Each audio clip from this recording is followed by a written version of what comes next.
So for centripetal force, I could think of variations in questions where generally you have three more or less cases where you have, for example, that what I've split here, two types of horizontal and one of vertical. In the first case, right, what you can do is imagine a car or motorcycle that's actually going around a circular track. So we have an object that's here and it actually is going around that circular track. And what happens is we would have a centripetal acceleration that is acting towards the center of the circle. In the second case, we could have something that is hanging and it's actually moving around in a circle like this. Similarly, you actually have also the centripetal acceleration that acts towards the center. Okay, and in the third case, you could imagine it as a roller coaster going around a vertical track, or if you can also imagine the cage of death where you have motorcycles going around it.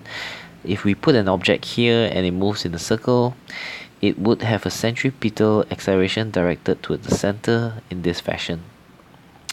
Okay, so these are a few cases, but your centripetal forces questions may not be limited to these ones, but the most important is once you've drawn the free body diagram of the object, you split the forces to its perpendicular components, and the ones which are related to the centripetal acceleration, you equate it with those components. Okay, but the one thing you need to remember is that always be aware that the centripetal acceleration is dependent on the radius.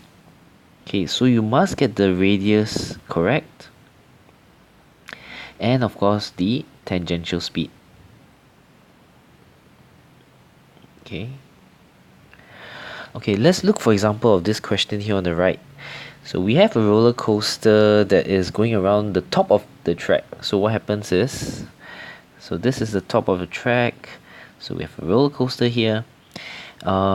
Evidently we have the weight of the roller coaster, and then we also have the normal force, and that's basically the forces that are relevant. So you also have the, because it's going around a circular fashion, we also have the centripetal acceleration in this direction.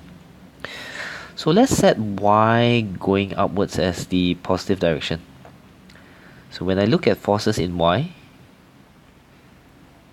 I actually have n plus negative mg equals to negative mv squared over r, v tangential, sorry. Okay, so what happens is, if I rearrange this, I have n equals to mg minus mv tangential squared over r equals to mg minus v tangential squared over r. Okay, and in this question they're looking at two different velocities. So v1 equals to 11 meters per second and v2 equals to 14 meters per second. And if you calculate out, so n1 you actually get 9.81 minus 11 square over 18.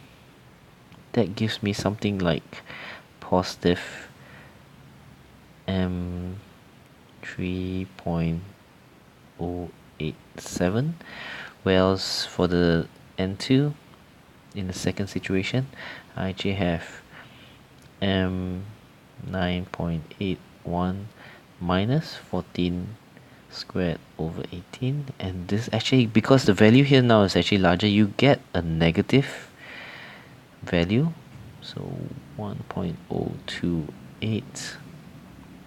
Okay, the reason why I'm actually emphasizing more on the positive and negative, so you can imagine yourself as the roller coaster on the track. What positive in the first situation means is that you are touching the track. So you can imagine yourself, if you're going across the track very slowly, you're still in contact with the track.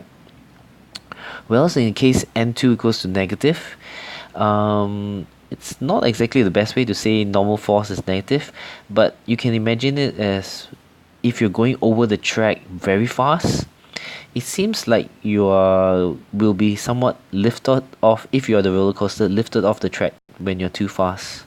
Okay, so that's one way of explaining a negative value for the normal force.